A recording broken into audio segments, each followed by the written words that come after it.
아마도 여러분은 이런 이야기를 들어보셨을 겁니다.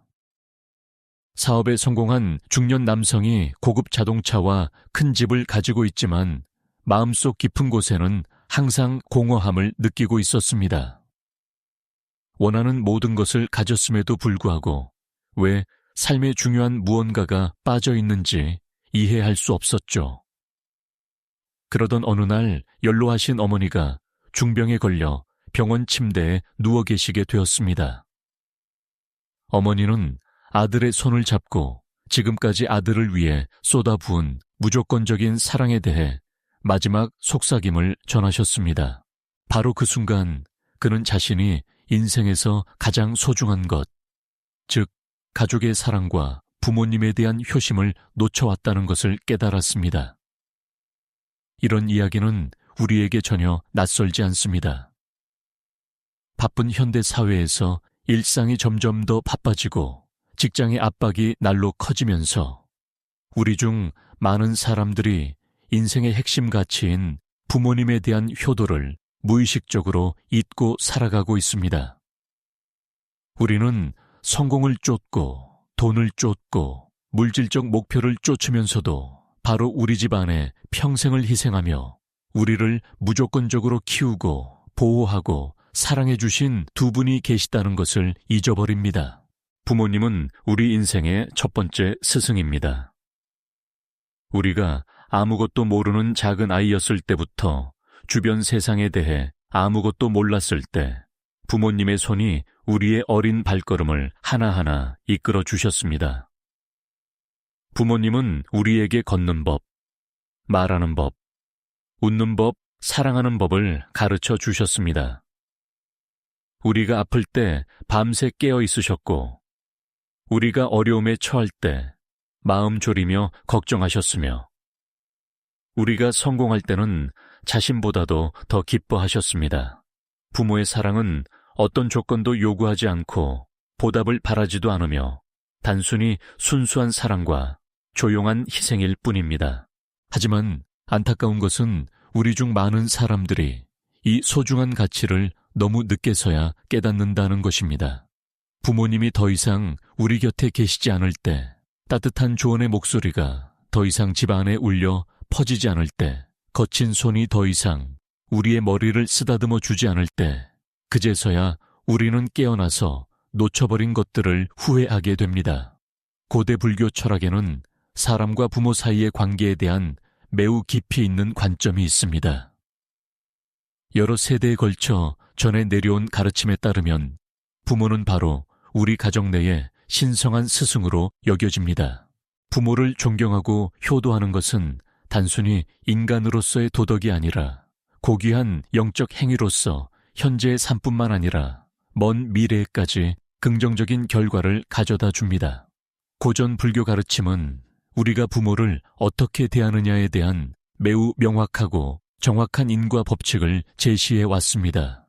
부모에게 하는 우리의 모든 행동말, 심지어 생각까지도 삶에서 상응하는 결과를 만들어냅니다. 이것은 미신이나 신비로운 이야기가 아니라 수천 년의 역사를 통해 관찰되고 기록된 자연 법칙입니다. 오늘 저는 여러분과 부모를 대하는 방식과 관련된 가장 중요한 5가지 인과 법칙을 나누고자 합니다. 이 법칙들은 효도의 중요성을 더 깊이 이해하는 데 도움이 될 뿐만 아니라 의미 있고 행복하며 진정으로 성공적인 삶을 살아가는 데 길잡이가 될 것입니다. 이러한 법칙들은 고대 불교 경전에 기록되어 있으며 실제 삶에서 수많은 사례를 통해 입증되어 왔습니다. 우리는 부모님을 슬프게 만드는 것이 우리의 건강에 어떤 영향을 미치는지, 불효가 외모와 용모에 어떤 영향을 주는지, 부모님을 돌보지 않는 것이 명성과 사회적 지위에 어떤 영향을 미치는지, 불순종이 출신과 생활 환경을 어떻게 결정하는지, 그리고 마지막으로 부모님의 재산을 함부로 쓰는 것이 재정과 인생의 행운에 어떤 직접적인 영향을 미치는지 알아보겠습니다.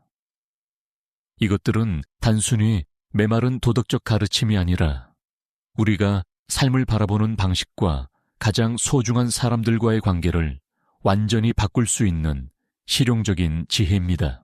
이러한 법칙들을 깊이 이해함으로써 우리는 효도로운 삶을 사는 방법을 배우게 될 것입니다. 이는 단순히 그것이 옳은 일이기 때문만이 아니라 그것이 삶에서 진정한 행복과 성공으로 이어지는 길이기 때문입니다. 첫 번째, 인과법칙 부모님을 슬프게 만드는 행위와 건강의 관계.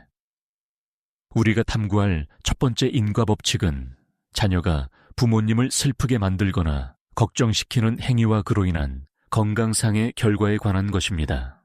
이것은 아마도 가장 직접적이고 명확한 인과관계 중 하나일 것입니다. 부모님을 괴롭히는 행동들을 생각해 보십시오. 학업을 포기하거나 나쁜 친구들과 어울리거나 중독에 빠지거나 무례하게 굴거나 거짓말을 하거나 가족에게 부끄러움을 가져다주는 행동들 말입니다.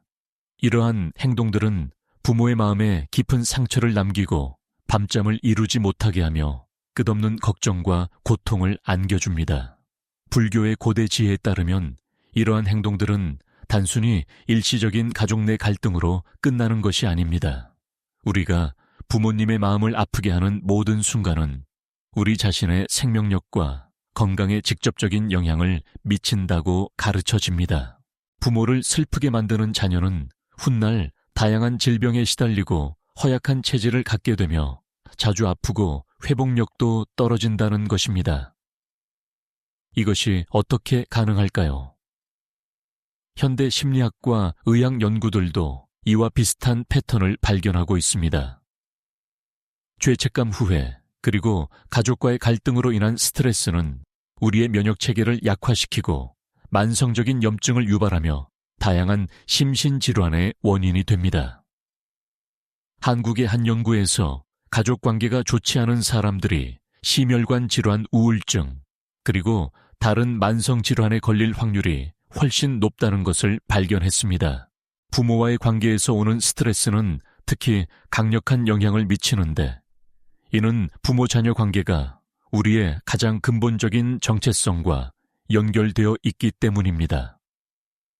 반면에 부모님을 기쁘게 해드리고 효도하는 자녀들은 어떨까요?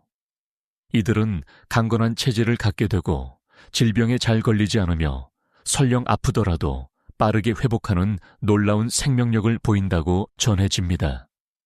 이건 역시 과학적으로 설명이 가능합니다. 긍정적인 가족 관계는 옥시토신과 세로토닌 같은 행복 호르몬의 분비를 촉진하고 스트레스 호르몬인 코르티솔의 수치를 낮추며 전반적인 면역 기능을 강화시킵니다. 저는 실제로 이런 사례를 많이 목격해 왔습니다. 젊은 시절 부모님께 반항하며 말썽만 피우던 한 남성이 있었습니다.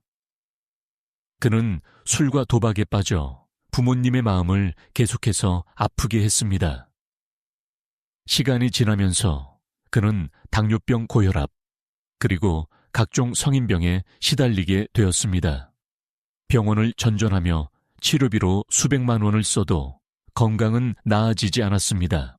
그러다가 어느 날 중병에 걸린 어머니를 간병하면서 그는 자신의 지난 행동들을 깊이 반성하게 되었습니다. 어머니가 돌아가신 후 그는 완전히 다른 사람이 되어 아버지를 극진히 모시기 시작했습니다. 놀랍게도 그때부터 그의 건강이 서서히 회복되기 시작했습니다. 의사들도 설명할 수 없는 호전을 보였고 지금은 건강한 노년을 보내고 계십니다. 이와는 정반대의 사례도 있습니다. 어려서부터 부모님을 극진히 모시며 자란 한 여성이 있었습니다. 경제적으로 어려운 상황에서도 부모님의 건강을 최우선으로 여기고 자신의 꿈보다 부모님의 행복을 앞세워 왔습니다. 주변 사람들은 그녀가 자신의 인생을 희생한다고 걱정했지만 신기하게도 그녀는 평생 큰 병치레 없이 건강하게 살고 있습니다. 80세가 넘은 지금도 또래보다 훨씬 젊어 보이고 활기차게 생활하고 있습니다. 이러한 건강과 관련된 인과법칙은 단순히 개인의 운이나 유전적 요인으로만 설명할 수 없는 패턴을 보여줍니다. 부모에 대한 우리의 태도와 행동이 우리 자신의 생명력에 직접적인 영향을 미친다는 것은 수세기에 걸쳐 관찰되고 기록된 현상입니다. 현대의학에서도 이와 관련된 연구들이 계속해서 나오고 있습니다. 하버드 대학의 한 연구에서는 가족 관계의 질이 개인의 수명과 직접적인 상관관계가 있다는 것을 발견했습니다. 특히 부모와의 관계가 좋은 사람들은 그렇지 않은 사람들보다 평균 수명이 더 길고 만성질환 발병률도 현저히 낮았습니다. 그렇다면 우리는 어떻게 해야 할까요? 만약 과거에 부모님을 슬프게 한 일이 있다면 지금이라도 늦지 않았습니다. 진심 어린 사과와 함께 실제 행동의 변화를 보여주는 것이 중요합니다. 부모님께서 이미 세상을 떠나셨다면 그분들을 기리는 선행을 통해 공덕을 쌓고 그 공덕을 부모님께 회양하는 것이 의미가 있습니다. 무엇보다 중요한 것은 지금부터라도 부모님을 기쁘게 해드리는 삶을 사는 것입니다. 작은 관심과 배려, 정기적인 안부 전화, 함께 식사하는 시간, 건강을 챙겨드리는 일들이 모두 우리 자신의 건강과 생명력을 강화하는 투자라는 것을 기억해야 합니다. 두 번째, 인과법칙 부모에 대한 존경심과 외모의 관계. 두 번째로 살펴볼 인과법칙은 부모에 대한 존경심과 우리의 외모, 용모 사이의 놀라운 관계입니다. 이것은 언뜻 보기에는 논리적인 연관성을 찾기 어려워 보일 수 있지만 고대 불교 지혜와 현대 과학 연구 모두에서 확인되는 흥미로운 현상입니다. 불교 경전에 따르면 부모를 존경하지 않고 함부로 대하는 사람은 추하고 보기 싫은 외모를 갖게 된다고 합니다. 반면에 부모를 사랑하고 존경하는 사람은 단정하고 아름다운 용모를 갖게 된다고 가르쳐줍니다. 이것이 단순한 우연일까요? 아니면 실제로 작동하는 어떤 법칙이 있는 것일까요? 현대 과학에서는 이러한 현상을 여러 가지 각도에서 설명하고 있습니다. 첫째, 스트레스와 외모의 관계입니다. 부모와의 관계에서 오는 갈등과 죄책감은 만성적인 스트레스를 유발합니다. 이 스트레스는 코르티솔 호르몬의 과다 분비를 일으키고 이는 피부 노화를 가속화하고 여드름이나 각종 피부 트러블을 유발합니다. 또한 스트레스는 수면의 질을 떨어뜨리고 식욕을 불규칙하게 만들며 전반적인 생활 패턴을 해칩니다. 이 모든 것들이 결합되어 피곤하고 지친 외모를 만들어내는 것입니다. 둘째, 마음 상태가 표정과 몸짓에 미치는 영향입니다. 부모에게 불효하는 사람은 마음속에 죄책감, 분노, 후회 등의 부정적인 감정을 계속 품고 살게 됩니다. 이러한 감정들은 얼굴 표정에 그대로 나타나고 시간이 지나면서 얼굴의 근육 패턴을 고정시킵니다. 찡그린 표정, 굳은 표정, 어두운 표정이 습관이 되어 전체적인 인상을 어둡고 불쾌하게 만드는 것입니다. 반대로 부모를 존경하고 효도하는 사람은 마음이 편안하고 밝습니다. 이런 사람들은 자연스럽게 미소를 짓게 되고 눈빛이 온화하며 전체적인 기운이 좋습니다. 같은 얼굴이라도 표정에 따라 완전히 다른 인상을 줄 수 있다는 것은 누구나 경험으로 알고 있는 사실입니다. 셋째, 내면의 자신감이 외모에 미치는 영향입니다. 부모를 존경하고 제대로 효도하는 사람은 자신이 올바른 일을 하고 있다는 확신을 갖게 됩니다. 이러한 도덕적 만족감과 자신감은 자세를 바르게 만들고 걸음걸이를 당당하게 만들며 전체적인 존재감을 높입니다. 한국의 전통 문화에서도 이와 비슷한 관념을 찾을 수 있습니다. 효자는 얼굴이 밝다, 불효자는 상이 좋지 않다는 표현들이 있는데 이는 오랜 경험을 통해 관찰된 패턴을 표현한 것입니다. 실제 사례를 하나 들어보겠습니다. 제가 아는 한 40대 여성이 있었습니다. 젊은 시절 그녀는 부모님과 자주 다투고 무례하게 굴었습니다. 자신의 꿈을 추구한다는 명목으로 부모님의 뜻을 무시하고 집을 나가 혼자 살면서 연락도 거의 하지 않았습니다. 그런데 시간이 지나면서 그녀의 외모에 변화가 나타나기 시작했습니다. 원래 예쁘다는 소리를 들었던 그녀였지만 점점 인상이 날카로워지고 얼굴에 생기가 없어졌습니다. 30대 후반부터는 또래보다 훨씬 늙어 보이게 되었고 피부 트러블도 심해졌습니다. 그러다가 아버지가 중병에 걸리신 후 그녀는 매일 병원에 다니면서 간병을 했습니다. 그 과정에서 부모님에 대한 자신의 태도를 깊이 반성하게 되었고 아버지가 회복된 후에는 완전히 다른 모습으로 부모님을 섬기기 시작했습니다. 놀랍게도 그때부터 그녀의 얼굴에 변화가 나타나기 시작했습니다. 표정이 부드러워지고 미소가 늘어났으며 전체적인 분위기가 밝아졌습니다. 주변 사람들이 얼굴이 많이 좋아졌다, 인상이 편해졌다는 말을 자주 하게 되었습니다. 이와는 정반대의 사례도 있습니다. 어려서부터 부모님께 효도하며 자란 한 남성이 있었습니다. 경제적으로는 그리 넉넉하지 않았지만 항상 부모님을 우선적으로 생각하고 존경하는 마음을 잃지 않았습니다. 이 남성은 특별히 잘생긴 얼굴은 아니었지만 사람들이 만나면 호감을 갖게 되는 따뜻하고 신뢰스러운 인상을 가지고 있었습니다.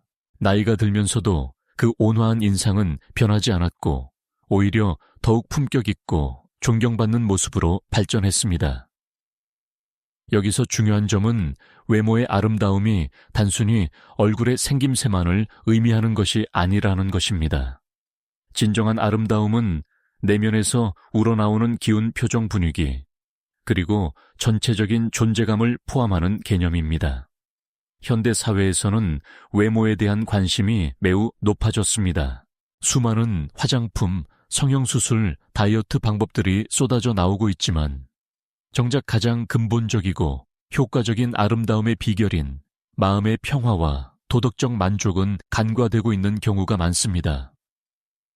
부모에 대한 존경심과 효도는 어떤 화장품이나 의료기술보다도 강력한 미용법일 수 있습니다. 마음이 편안하고 양심에 거리끼는 일이 없을 때 자연스럽게 얼굴에는 생기가 돌고 아름다운 기운이 흘러나오게 됩니다. 또한 부모를 존경하는 사람은 자연스럽게 다른 사람들도 존중하게 되고 이런 태도는 대인관계를 원만하게 만듭니다. 좋은 인간관계는 스트레스를 줄이고 행복감을 증가시키며 이는 다시 외모에 긍정적인 영향을 미치는 선순환을 만들어냅니다. 그렇다면 우리는 어떻게 해야 할까요? 먼저 부모님에 대한 우리의 태도를 점검해 보는 것이 필요합니다. 혹시 무의식적으로라도 부모님을 함부로 대하거나 존경심을 잃고 있지는 않았는지 돌아보아야 합니다. 부모님과 대화할 때의 말투, 표정, 태도를 의식적으로 개선해 보십시오. 비록 부모님의 말씀이나 행동이 완벽하지 않을 수 있지만 그분들이 우리를 키워주신 은혜에 대한 감사의 마음을 잊지 말아야 합니다. 또한 부모님 앞에서뿐만 아니라 다른 사람들과 이야기할 때도 부모님을 존경하는 마음을 표현하는 것이 중요합니다. 부모님의 좋은 점들을 기억하고 이야기하며 부모님을 자랑스러워하는 마음을 갖는 것입니다. 이러한 마음가짐의 변화는 시간이 지나면서 반드시 외모에도 긍정적인 변화를 가져올 것입니다. 진정한 아름다움은 내면에서 시작되며 그 내면의 핵심에는 부모에 대한 사랑과 존경심이 자리 잡고 있는 것입니다. 세 번째, 인과법칙, 부모 봉양과 사회적 위신의 관계. 세 번째 인과법칙은 부모님을 실제적으로 봉양하고 돌보는 행동과 우리의 사회적 위신 영향력 사이의 관계입니다. 이것은 단순히 도덕적인 차원을 넘어서 우리의 현실적인 성공과 직결되는 매우 실용적인 법칙이기도 합니다. 고대 불교 가르침에서는 부모님을 제대로 돌보지 않고 봉양하지 않는 사람은 사회에서 권위를 갖지 못하고 말에 힘이 없으며 다른 사람들로부터 존경받지 못한다고 설명합니다. 반대로 부모님을 성심껏 봉양하는 사람은 자연스럽게 위신을 갖게 되고 말에 무게가 실리며 큰 일을 성취할 수 있는 능력을 갖게 된다고 가르쳐집니다. 이것이 어떻게 가능할까요? 현실적으로 생각해보면 여러 가지 이유를 찾을 수 있습니다. 첫째, 신뢰성의 문제입니다. 사회에서 다른 사람들은 우리를 평가할 때 가장 기본적인 관계인 가족 관계를 주의 깊게 관찰합니다. 만약 어떤 사람이 자신을 낳고 기른 부모님조차 제대로 돌보지 않는다면 그 사람이 다른 사람들과의 약속이나 책임을 지킬 것이라고 믿을 수 있을까요? 특히 한국 사회에서는 효도가 매우 중요한 가치로 여겨져 왔습니다. 비즈니스나 정치사회 활동에서 리더십을 발휘하려는 사람이 부모 봉양을 소홀히 한다면 그의 인격과 신뢰성에 대해 의문을 갖게 되는 것이 자연스러운 반응입니다.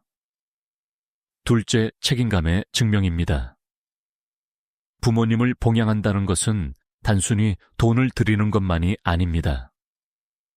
정기적으로 안부를 확인하고 건강을 체크하고 필요한 일들을 처리해드리고 감정적인 지지를 제공하는 등 종합적인 책임을 지는 것입니다. 이러한 지속적인 책임 이행은 그 사람의 실행력 계획성, 끈기 배려심 등을 보여주는 살아있는 증거가 됩니다. 이런 자질들은 사회적으로 중요한 위치에 있는 사람들에게 반드시 필요한 덕목들입니다. 셋째, 도덕적 권위의 확립입니다. 사람들은 본능적으로 도덕적으로 올바른 사람을 존경하고 그의 말에 귀를 기울이게 됩니다. 부모 봉양은 가장 기본적이면서도 중요한 도덕적 행위 중 하나입니다. 이를 실천하는 사람은 자연스럽게 도덕적 권위를 갖게 되고 이는 사회적 영향력으로 이어집니다. 한국의 역사를 살펴보면 이런 패턴을 쉽게 발견할 수 있습니다. 조선시대의 위대한 학자나 정치가들 중에서 효자로 유명했던 사람들이 많습니다.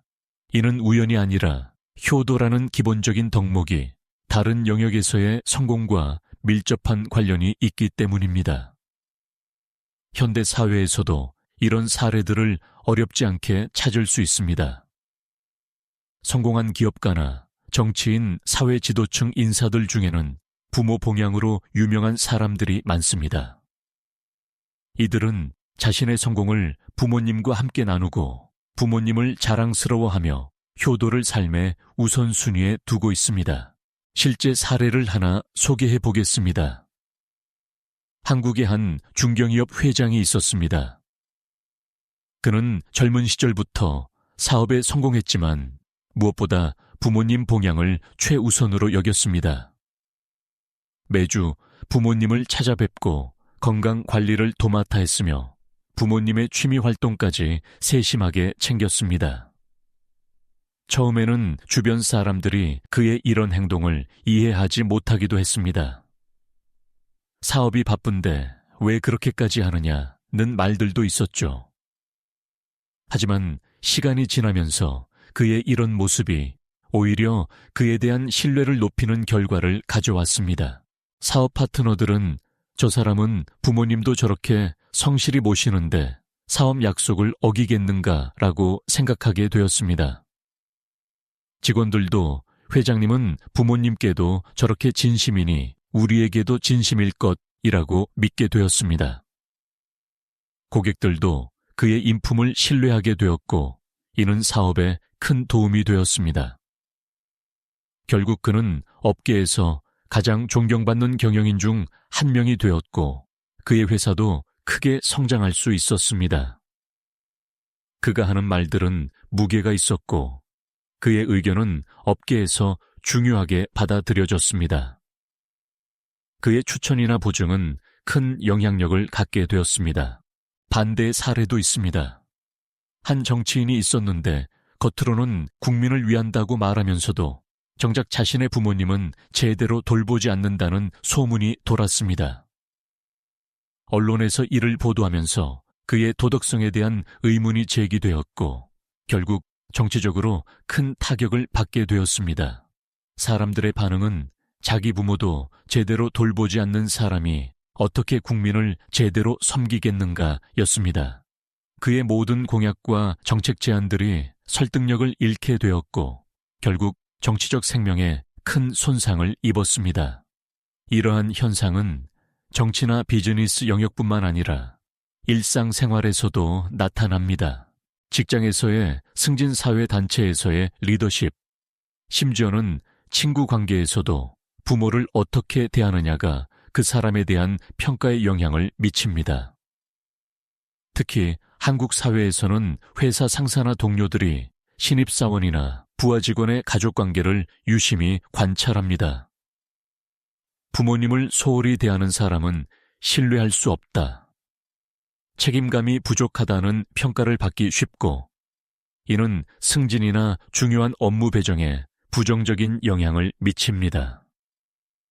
반면에 부모님을 잘 모시는 것으로 알려진 사람은 인품이 좋다, 믿을 만하다는 평가를 받게 되고 더 많은 기회와 신뢰를 얻게 됩니다. 현대 심리학 연구에서도 이와 관련된 흥미로운 결과들이 나오고 있습니다. 가족관계가 좋은 사람들이 일반적으로 리더십 능력이 높고 스트레스 관리 능력이 뛰어나며 장기적인 목표를 달성하는 능력이 우수하다는 것입니다. 부모 봉양을 통해 기르게 되는 인내심, 책임감, 배려심, 계획성 등의 자질들이 사회생활에서 큰 자산이 되는 것입니다.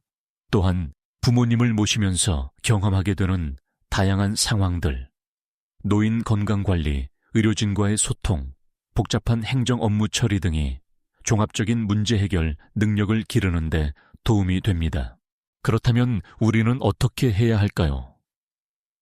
부모 봉양이 단순히 의무가 아니라 우리 자신의 사회적 성공을 위한 투자라는 관점에서 접근할 필요가 있습니다. 먼저 부모님의 현재 상황을 정확히 파악해야 합니다. 건강 상태, 경제적 상황, 일상생활에서 필요한 도움들을 체계적으로 점검해 보십시오. 그리고 정기적으로 안부를 확인하고 필요한 지원을 제공하는 시스템을 만들어야 합니다.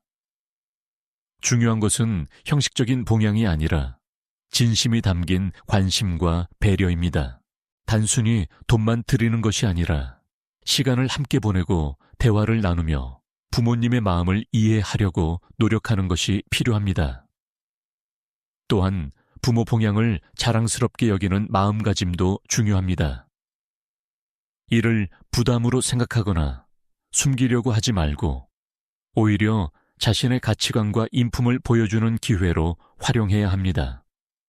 이러한 태도는 시간이 지나면서 반드시 사회적인 신뢰와 존경으로 이어질 것이며 이는 다시 더 큰 성공과 영향력으로 발전하게 될 것입니다. 부모 봉양은 단순한 도덕적 의무가 아니라 우리 자신의 성공을 위한 가장 확실한 투자 중 하나인 것입니다. 네 번째, 인과법칙 부모에 대한 순종과 사회적 출신의 관계. 네 번째 인과법칙은 부모님의 말씀에 순종하는 것과 우리의 사회적 지위 출신 사이의 관계입니다. 이것은 현생에서의 결과뿐만 아니라 미래 세대에까지 영향을 미치는 매우 중요한 법칙입니다.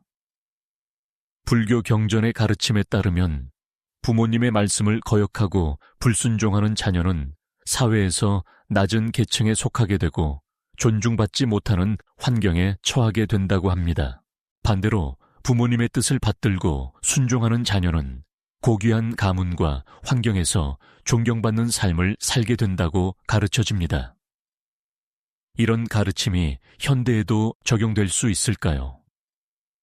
표면적으로는 현대 사회가 개인의 자유와 독립성을 중시하는 것처럼 보이지만 실제로는 여전히 부모에 대한 순종과 사회적 성공 사이에 밀접한 관련이 있다는 것을 많은 연구와 사례들이 보여주고 있습니다. 먼저 순종의 의미부터 명확히 해야 합니다. 여기서 말하는 순종은 맹목적인 복종이 아닙니다. 부모님의 지혜와 경험을 존중하고 그분들의 조언을 진지하게 받아들이며 가능한 한 부모님의 뜻에 따라 살려고 노력하는 태도를 의미합니다. 부모에 대한 순종이 사회적 성공으로 이어지는 이유는 여러 가지가 있습니다. 첫째, 지혜의 전수입니다. 부모님은 우리보다 오랜 인생 경험을 가지고 있습니다.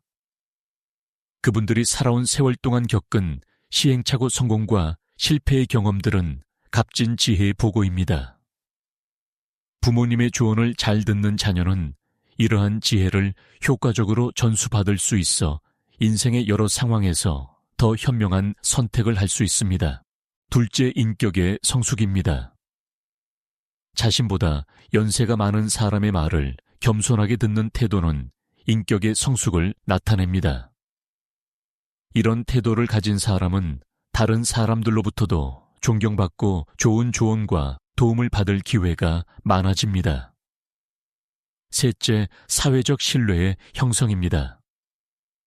부모님께 순종하는 사람은 약속을 지키고 윗사람을 공경하며 전통과 질서를 존중하는 사람으로 인식됩니다.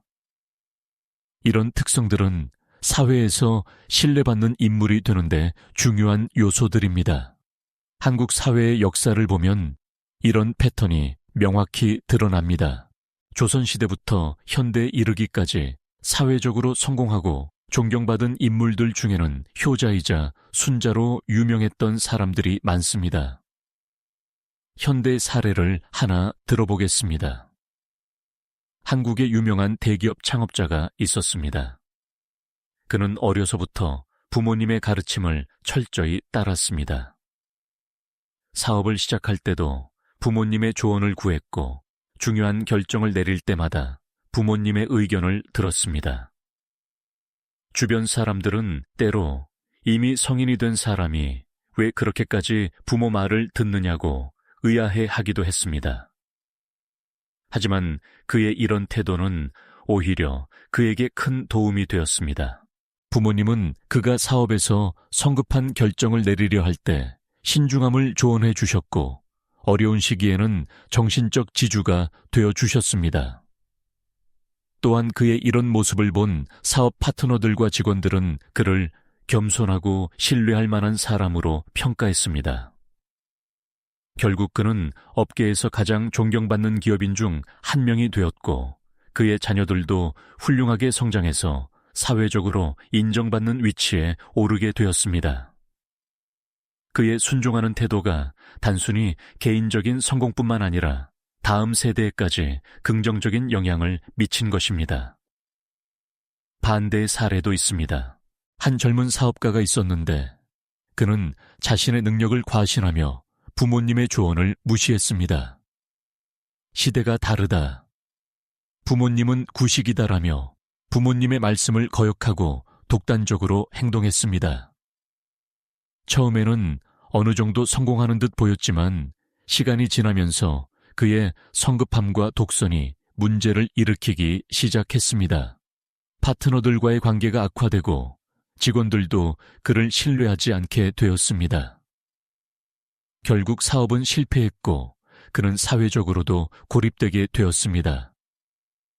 더욱 안타까운 것은 그의 자녀들도 아버지의 영향을 받아 비슷한 패턴을 보이게 되었다는 점입니다. 윗사람을 존중하지 않고 전통을 무시하는 태도가 대물림되어 가족 전체가 사회적으로 어려운 위치에 놓이게 되었습니다. 이러한 현상은 단순한 개인의 문제를 넘어서 가문 전체의 운명과 관련이 있습니다. 한국의 전통에서 문중이나 가문의 개념이 중요하게 여겨지는 이유도 여기에 있습니다. 한 세대의 행동이 다음 세대의 사회적 위치에 영향을 미치기 때문입니다. 현대 사회학 연구에서도 이와 비슷한 결과들이 나오고 있습니다. 부모와의 관계가 좋고 부모의 가르침을 잘 받아들이는 자녀들이 사회적으로 더 성공할 확률이 높다는 것입니다. 이는 여러 가지 요인들이 복합적으로 작용한 결과입니다. 부모의 조언을 잘 듣는 자녀들은 일반적으로 충동적이지 않고 신중한 판단력을 갖게 됩니다. 또한 다른 사람들의 의견을 경청하는 능력이 뛰어나고 협력과 조화를 중시하는 성향을 보입니다. 이런 특성들은 모두 사회적 성공에 도움이 되는 요소들입니다. 그렇다면 현대 사회에서 부모에 대한 순종은 어떻게 실천해야 할까요? 먼저 순종의 올바른 의미를 이해해야 합니다. 이는 자신의 생각을 완전히 버리고 부모님의 말씀만 따르라는 것이 아닙니다. 부모님의 조언을 진지하게 받아들이고 그 속에 담긴 지혜와 사랑을 인정하는 것입니다. 중요한 결정을 내릴 때는 부모님과 상의하고 그분들의 의견을 참고하십시오. 비록 최종 결정은 본인이 내린다 하더라도 부모님의 조언을 구하는 과정에서 더 넓은 관점을 얻을 수 있습니다. 또한 부모님의 생활 방식이나 가치관을 존중하는 태도도 중요합니다. 현대적이지 않다고 해서 무시하지 말고 그 속에 담긴 삶의 지혜를 발견하려고 노력해야 합니다. 갈등이 생겼을 때도 감정적으로 대응하지 말고 부모님의 입장을 이해하려고 노력하십시오. 대부분의 부모님들은 자녀를 위해 조언하는 것이므로 그 진위를 파악하려는 자세가 필요합니다. 이런 태도는 시간이 지나면서 반드시 긍정적인 결과로 이어질 것입니다. 부모님의 지혜를 잘 받아들인 사람은 인생의 여러 국면에서 더 현명한 선택을 할 수 있고, 이는 사회적 성공과 존경으로 이어지게 됩니다. 더 나아가 이런 태도는 자녀들에게도 좋은 모범이 되어 가문 전체의 품격과 사회적 위치를 높이는 결과를 가져올 것입니다. 부모에 대한 순종은 단순한 개인의 덕목이 아니라 가족과 가문의 미래를 결정하는 중요한 투자인 것입니다. 5번째, 인과법칙 부모 재산에 대한 태도와 개인 재운의 관계. 마지막 5번째 인과법칙은 아마도 가장 직접적이고 현실적인 영향을 미치는 법칙일 것입니다. 바로 부모님의 재산이나 돈에 대한 우리의 태도와 우리 자신의 경제적 운명 사이의 관계입니다. 고대 불교 가르침에서는 부모님의 돈을 함부로 쓰거나 가져가는 자녀는 평생 가난하고 재물이 부족한 삶을 살게 된다고 경고합니다. 반대로 부모님께 정성스럽게 공양하고 경제적 지원을 아끼지 않는 자녀는 풍요롭고 재물이 끊이지 않는 복된 삶을 살게 된다고 가르쳐집니다. 현대 사회에서 이런 가르침이 어떤 의미일까요? 언뜻 보면 단순한 도덕적 교훈처럼 보일 수 있지만 실제로는 매우 과학적이고 논리적인 배경이 있습니다. 첫째, 금전 관리 능력의 문제입니다. 부모님의 돈을 함부로 쓰는 사람은 기본적으로 돈에 대한 올바른 가치관을 갖지 못한 사람입니다. 돈이 어떻게 벌어지는지, 얼마나 소중한지를 제대로 이해하지 못하기 때문에 남의 돈이든 자신의 돈이든 쉽게 낭비하게 됩니다. 이런 사람들은 설령 많은 돈을 벌게 되더라도 그 돈을 지키지 못하고 탕진해버리는 경우가 많습니다. 반면에 부모님께 자신의 돈을 기꺼이 드리는 사람은 돈의 진정한 가치를 아는 사람입니다. 돈이 단순한 물질이 아니라 사랑과 정성을 표현하는 수단이라는 것을 이해하고 있는 것입니다. 둘째, 투자 마인드의 차이입니다. 부모님께 돈을 드리는 것을 투자로 생각할 수 있습니다. 이는 단순히 돈을 잃는 것이 아니라 부모님의 건강과 행복을 위한 투자이며 동시에 자신의 마음의 평화와 도덕적 만족을 위한 투자이기도 합니다. 이런 장기적 관점을 가진 사람들은 다른 분야에서도 현명한 투자 결정을 내릴 가능성이 높습니다. 즉각적인 만족보다는 장기적인 이익을 추구하는 능력이 경제적 성공에 큰 도움이 되는 것입니다. 셋째, 사회적 네트워크의 형성입니다. 부모님을 경제적으로 잘 모시는 사람은 주변 사람들로부터 신뢰를 받게 됩니다. 특히 한국 사회에서는 이런 사람을 믿을 만한 사람으로 평가하며 중요한 사업 기회나 투자 정보를 우선적으로 제공하는 경우가 많습니다. 실제로 성공한 많은 사업가들이 부모 효도로 유명하며 이것이 그들의 사업 성공에 간접적으로 기여했다는 사례들을 쉽게 찾을 수 있습니다. 구체적인 사례를 살펴보겠습니다. 한 젊은 직장인이 있었습니다. 그는 결혼 후 자신의 경제적 여건이 넉넉하지 않았음에도 불구하고 매월 일정 금액을 부모님께 용돈으로 드렸습니다. 아내는 처음에 이를 부담스러워했지만 남편의 진심을 이해하고 함께 협력했습니다.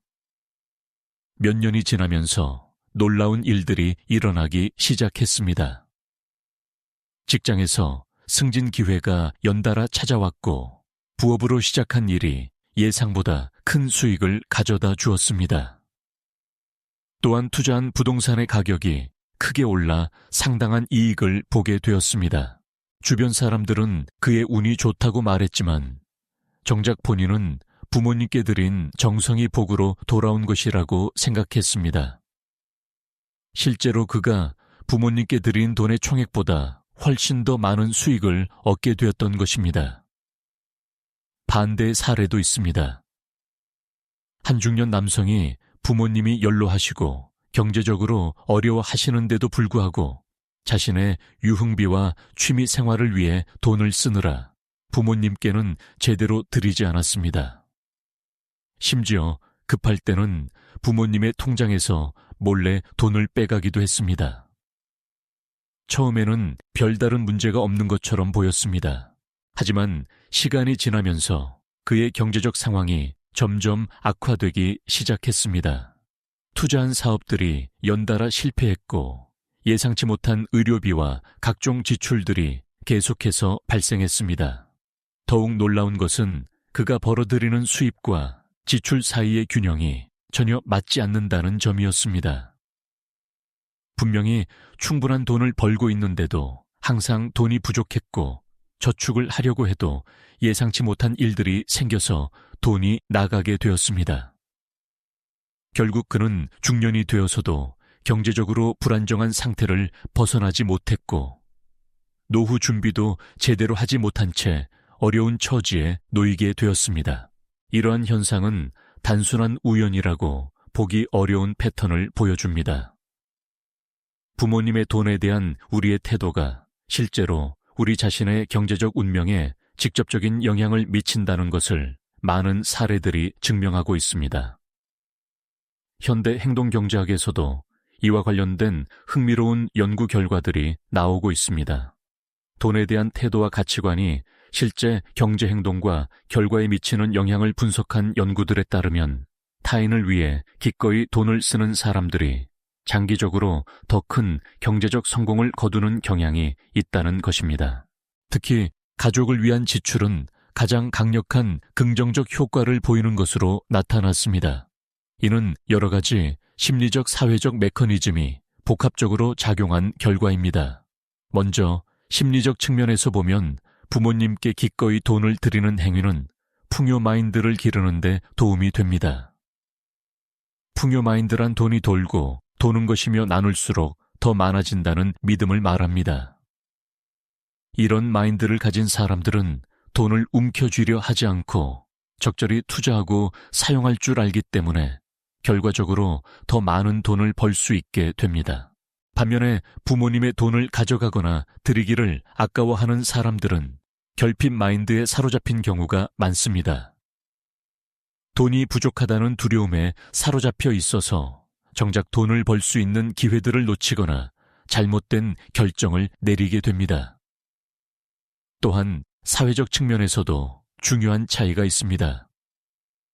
부모님을 경제적으로 잘 모시는 사람은 주변에서 성공할 만한 사람으로 인식됩니다.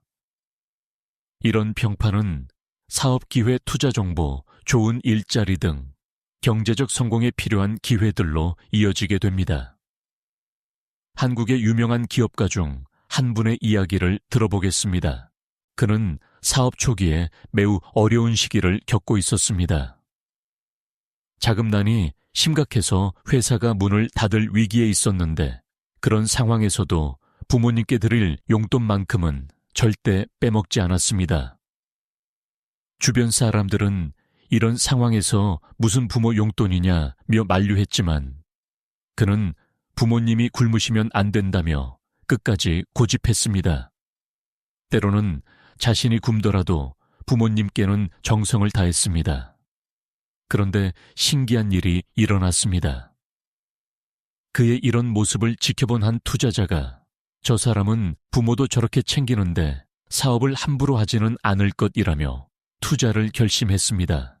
또 다른 사업 파트너는 그 정도로 의리가 있는 사람이라면 믿을 만하다며 중요한 거래처를 소개해 주었습니다. 결국 그의 사업은 위기를 넘기고 크게 성장할 수 있었습니다. 그는 나중에 부모님께 드린 돈이 가장 수익률이 높은 투자였다고 회고했습니다. 이런 사례들을 보면 부모님께 드리는 돈은 단순한 소비가 아니라 일종의 도덕적 투자라고 할 수 있습니다. 이 투자는 직접적인 금전적 수익을 가져다 주지는 않지만 신뢰, 평판, 인맥, 기회 등의 형태로 훨씬 더 큰 가치를 창출해냅니다. 그렇다면 구체적으로 어떻게 실천해야 할까요? 먼저 자신의 경제적 능력에 맞는 범위에서 정기적으로 부모님께 용돈을 드리는 것이 좋습니다. 금액의 크기보다는 지속성과 성실함이 더 중요합니다. 매월 일정한 날짜에 일정한 금액을 드리는 습관을 만들어 보십시오. 둘째, 부모님의 건강이나 필요에 관련된 지출은 아끼지 말아야 합니다. 의료비, 건강식품, 편의용품 등 부모님의 삶의 질을 높이는 데 필요한 비용들은 투자라고 생각하고 기꺼이 지출하십시오. 셋째, 부모님과 함께하는 시간에도 돈을 아끼지 마십시오. 함께 식사하거나 여행을 가거나 할 때 좋은 것으로 대접하려는 마음가짐이 중요합니다. 이런 경험들은 부모님께 기쁨을 드릴 뿐만 아니라 가족 관계를 더욱 돈독하게 만듭니다. 넷째, 절대로 부모님의 돈을 함부로 사용해서는 안 됩니다. 급한 상황이라도 부모님께 정식으로 말씀드리고 양해를 구한 후 사용해야 하며 가능한 한 빨리 돌려드려야 합니다. 다섯째, 부모님께 드리는 돈에 대해 계산적으로 생각하지 마십시오.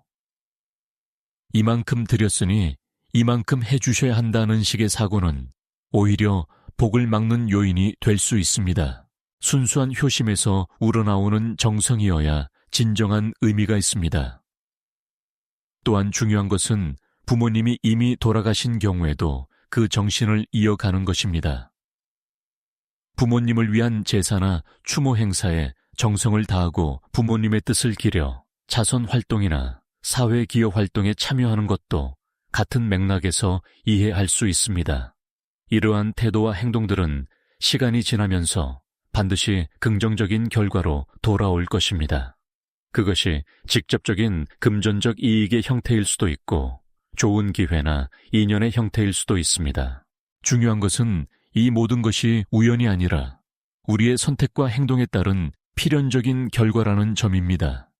부모님에 대한 경제적 효도는 단순히 돈을 드리는 행위가 아니라 우리의 가치관과 인생관을 표현하는 방식입니다. 이를 통해 우리는 돈의 진정한 가치를 배우고 올바른 경제관념을 기르며 장기적인 번영의 기초를 닦게 되는 것입니다.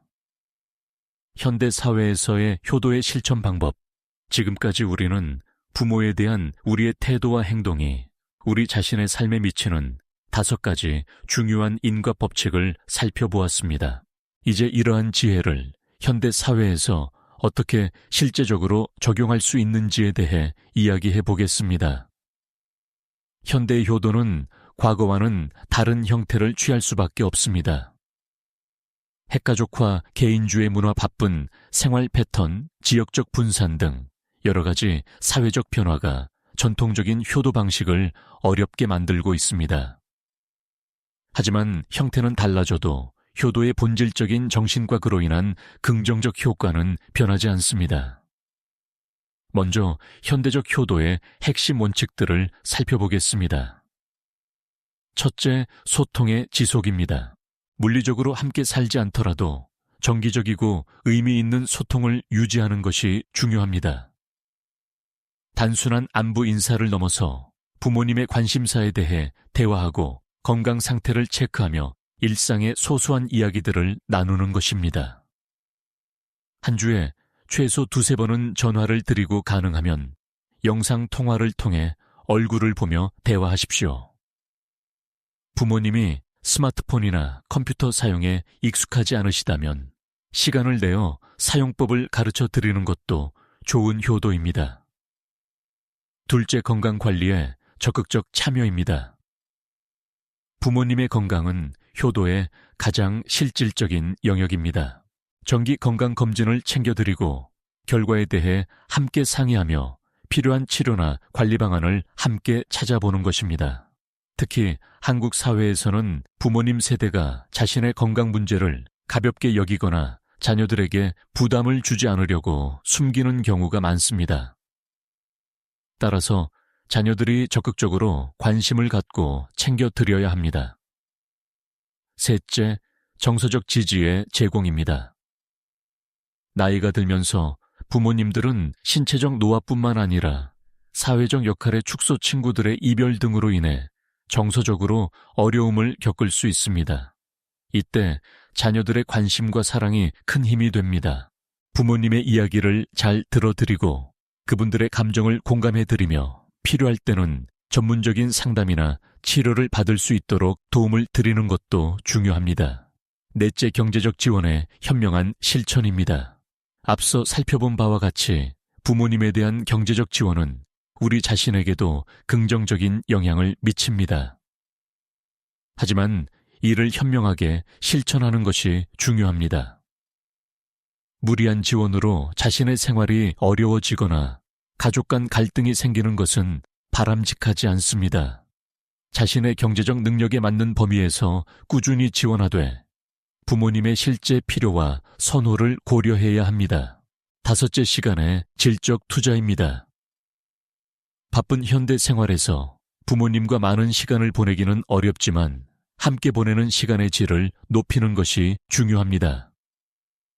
월 1-2회 정도는 부모님과 함께 식사를 하거나 나들이를 하면서 집중적으로 시간을 보내십시오. 이때는 스마트폰을 내려놓고 온전히 부모님께 집중하는 것이 중요합니다. 구체적인 실천 방법들을 더 자세히 살펴보겠습니다. 일상적인 관심 표현 방법들입니다. 매일 간단한 안부 메시지라도 보내십시오. 오늘 날씨가 추우니 따뜻하게 입으세요. 맛있는 것 드셨나요? 같은 짧은 메시지라도 부모님에게는 큰 기쁨이 됩니다. 계절이 바뀔 때마다 필요한 물품들을 챙겨 드리십시오. 여름에는 시원한 음료나 선풍기, 겨울에는 따뜻한 옷이나 난방용품 등을 미리 준비해서 드리는 것입니다. 부모님의 취미나 관심사를 파악하고 이와 관련된 선물이나 정보를 제공하십시오. 예를 들어 독서를 좋아하신다면, 새로 나온 책을, 드라마를 즐겨보신다면 관련 정보를 알려드리는 것입니다. 건강관리 지원 방법들입니다. 정기 건강 검진 일정을 관리해 드리십시오. 병원 예약부터 검진 결과 확인까지 함께 참여하고 필요하면 동행해 드리는 것이 좋습니다. 부모님이 복용하시는 약물 관리를 도와드리십시오. 약 복용 시간을 알려주는 앱을 설치해 드리거나 요일별 약통을 준비해 드리는 등의 실질적인 도움을 제공할 수 있습니다. 건강에 좋은 음식이나 영양제를 정기적으로 제공하십시오. 단 이때는 반드시 부모님의 건강 상태와 선호도를 고려해야 합니다. 정서적 지지 제공 방법들입니다. 부모님의 이야기를 인내심을 갖고 들어드리십시오. 같은 이야기를 반복하셔도 짜증내지 말고 처음 듣는 것처럼 관심을 보여주십시오. 부모님의 과거 경험담이나 지혜를 존중하고 이를 기록으로 남기는 것도 의미가 있습니다. 가족사를 정리하거나 부모님의 인생 이야기를 책으로 만드는 것도 좋은 방법입니다. 부모님이 외로움을 느끼지 않도록 사회적 활동을 권유하고 지원하십시오. 경로당 종교활동 취미 모임 등에 참여할 수 있도록 도와드리는 것입니다. 경제적 지원에 현명한 방법들입니다.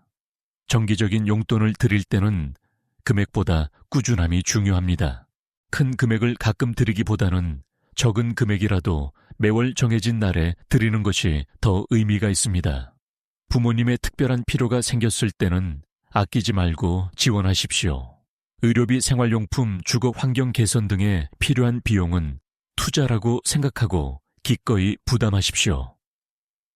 하지만 부모님이 과도한 지출을 요구하시거나 불필요한 곳에 돈을 쓰시려고 할 때는 정중하게 말씀드리고 더 좋은 방안을 제시하는 것도 필요합니다. 시간 투자의 효과적인 방법들입니다. 정기적인 방문 일정을 정하고 이를 지키십시오. 예를 들어 매월 첫째 주 일요일은 부모님과 함께 보내는 날로 정하고 다른 약속을 잡지 않는 것입니다. 부모님과 함께 할 수 있는 의미 있는 활동들을 계획하십시오. 함께 영화 보기, 공연 관람, 여행, 산책 등 부모님이 즐거워하실 만한 활동들을 찾아보십시오.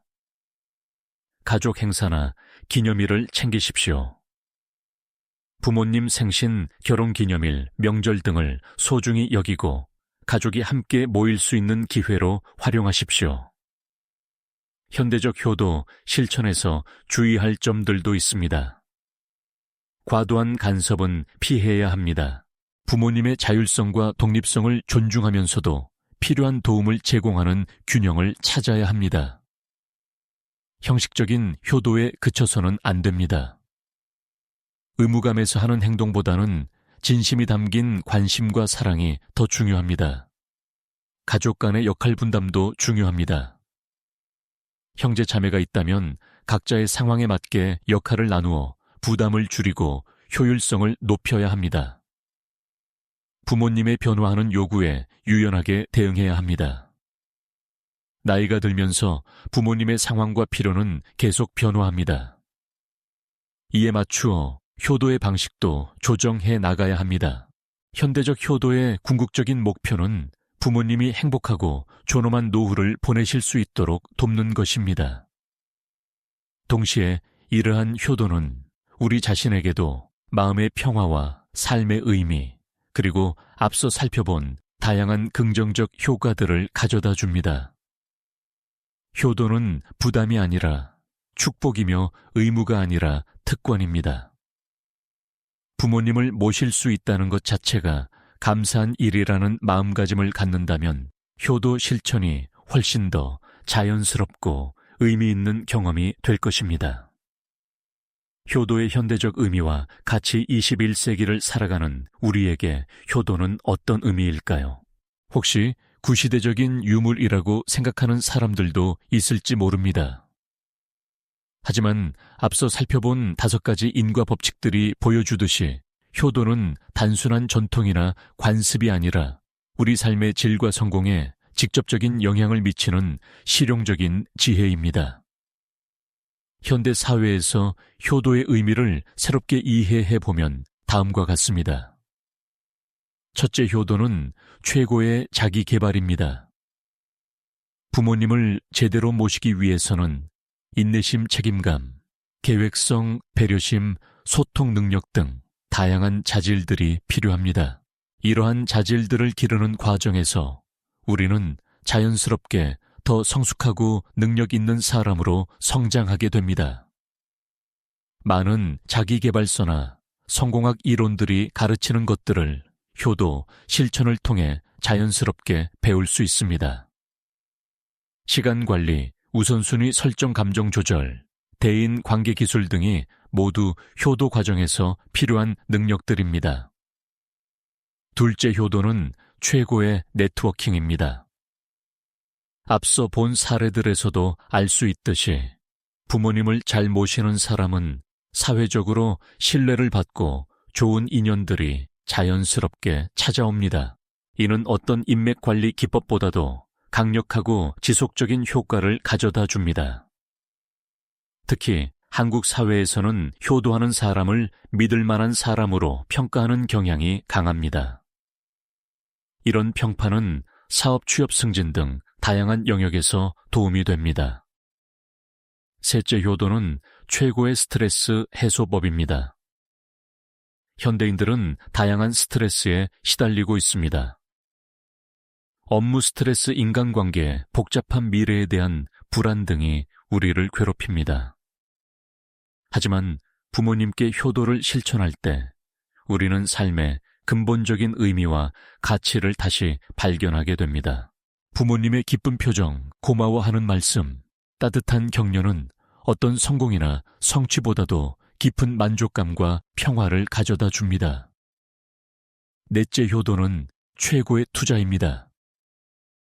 경제적 관점에서 보면 부모님께 드리는 돈이나 시간 정성은 결코 손해가 아닙니다. 오히려 그보다 훨씬 큰 가치로 돌아오는 가장 확실한 투자입니다. 물질적인 수익뿐만 아니라 건강, 인복, 평판, 기회 등의 형태로 돌아오는 것들을 고려하면 효도만큼 수익률이 높은 투자는 없다고 할 수 있습니다. 다섯째 효도는 최고의 교육입니다.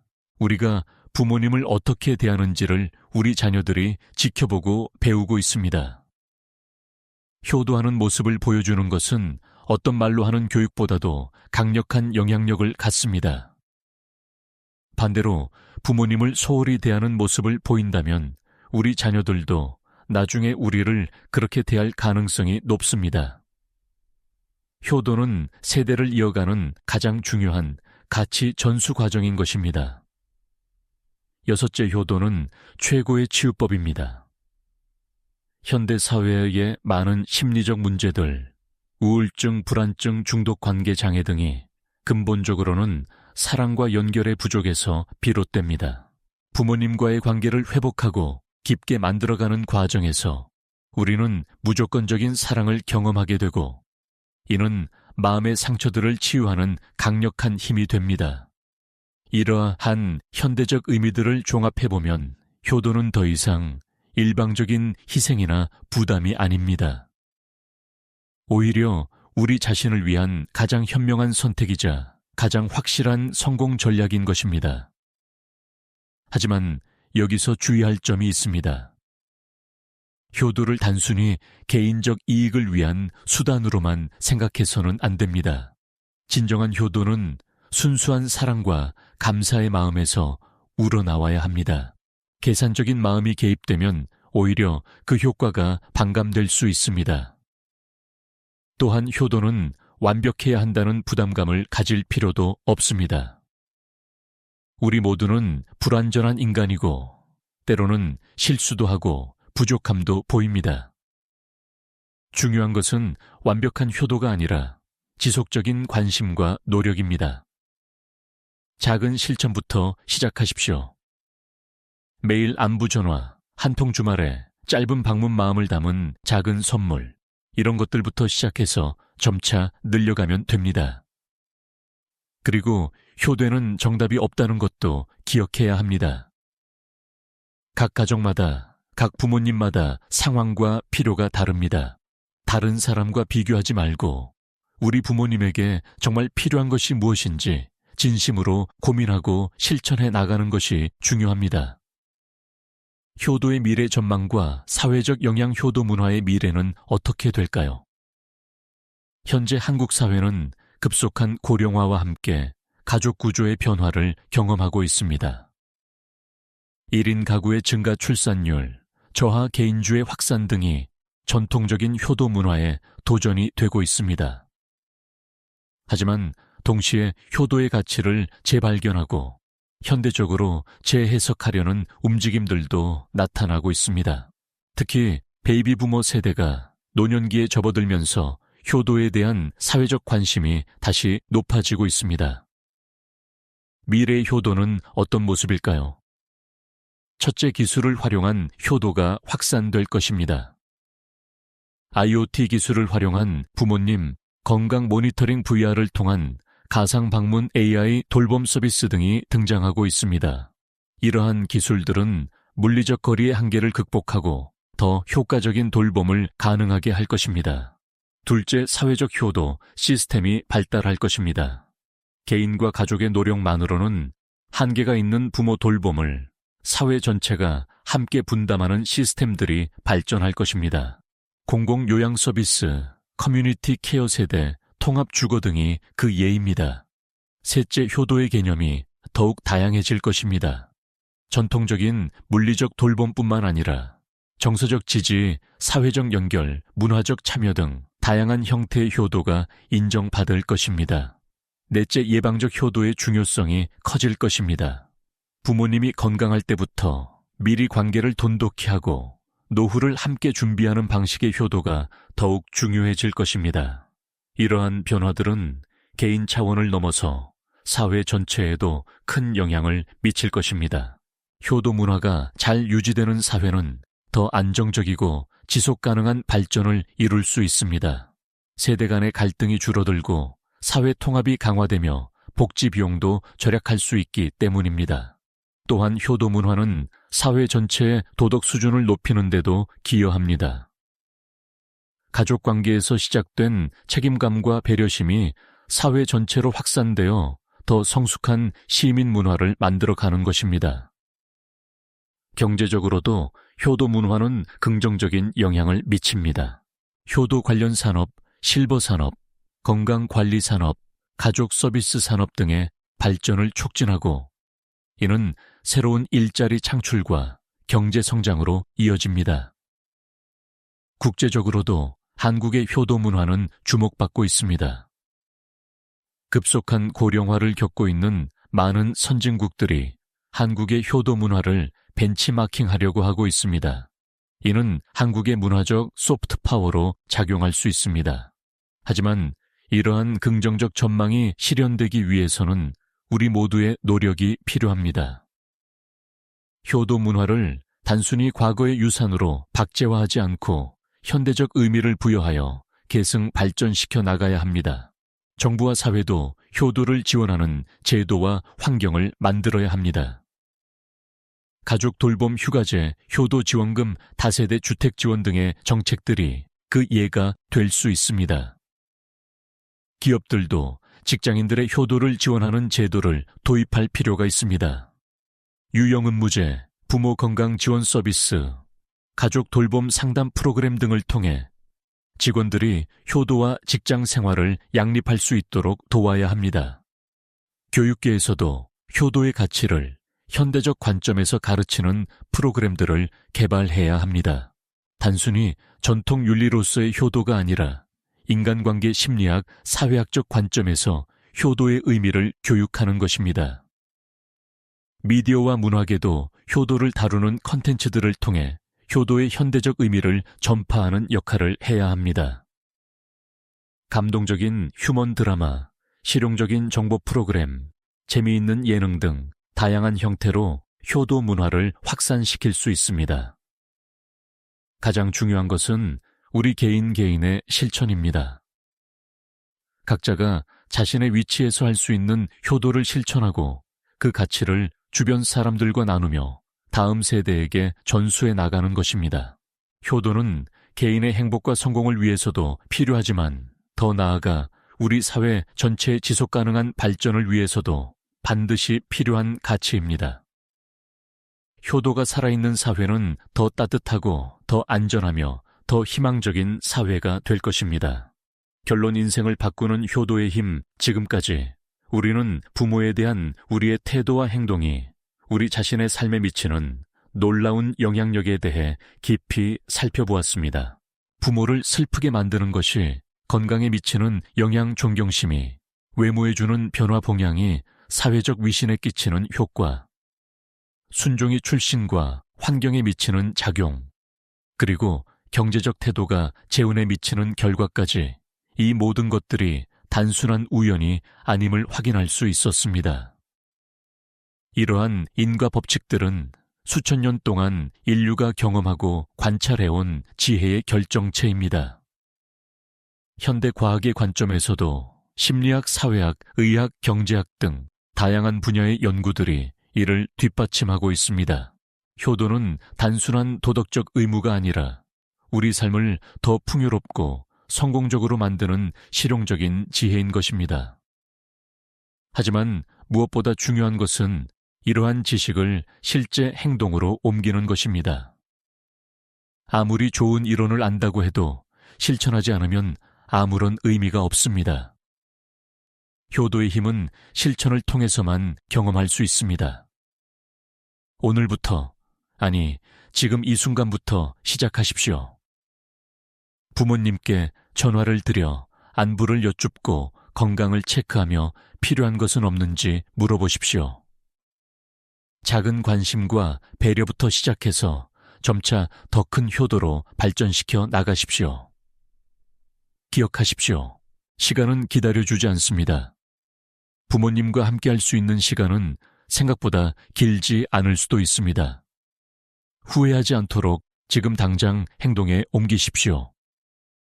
효도는 부담이 아니라 축복입니다. 의무가 아니라 특권입니다. 희생이 아니라 투자입니다. 이러한 관점의 전환을 통해 효도를 더 자연스럽고 기쁘게 실천할 수 있을 것입니다. 또한 효도는 완벽할 필요가 없습니다. 작은 정성, 작은 관심, 작은 배려라도 지속적으로 실천한다면 그것만으로도 충분히 의미가 있습니다. 중요한 것은 시작하는 것이고 지속하는 것입니다. 우리의 효도는 부모님에게만 영향을 미치는 것이 아닙니다. 우리 자녀들이 지켜보고 있고 주변 사람들이 평가하고 있으며 사회 전체에도 영향을 미치고 있습니다. 우리의 효도는 개인적인 행동이 아니라 사회적인 책임이기도 합니다. 효도를 통해 우리는 더 건강하고, 더 아름답고, 더 존경받고, 더 성공하며 더 풍요로운 삶을 살 수 있습니다. 동시에 우리는 부모님께 기쁨을 드리고 자녀들에게는 좋은 모범을 보이며 사회에는 따뜻함을 전파할 수 있습니다. 이것이 바로 효도의 진정한 힘입니다. 주는 것 같지만 받는 것이고 희생하는 것 같지만 투자하는 것이며 의무인 것 같지만 실제로는 특권인 것입니다. 마지막으로 부모님이 이미 세상을 떠나신 분들에게도 할 수 있는 일이 있습니다. 부모님의 뜻을 기리며 선행을 실천하고 그 공덕을 부모님께 회양하는 것입니다. 또한 부모님의 가르침을 기억하고 그것을 자녀들에게 전수하는 것도 효도의 연장선상에서 이해할 수 있습니다. 효도는 끝이 없는 여행입니다.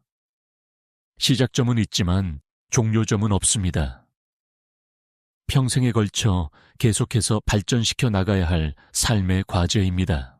하지만 그 여행 자체가 우리를 더 좋은 사람으로, 더 성공적인 사람으로, 더 행복한 사람으로 만들어줄 것입니다.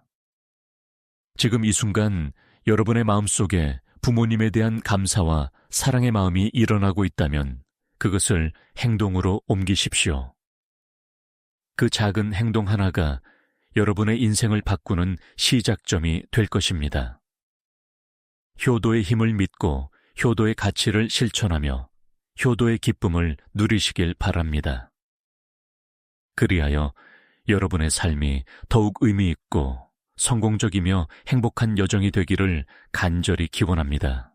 부모님께 효도하는 것은 결국 우리 자신을 사랑하는 가장 확실한 방법입니다.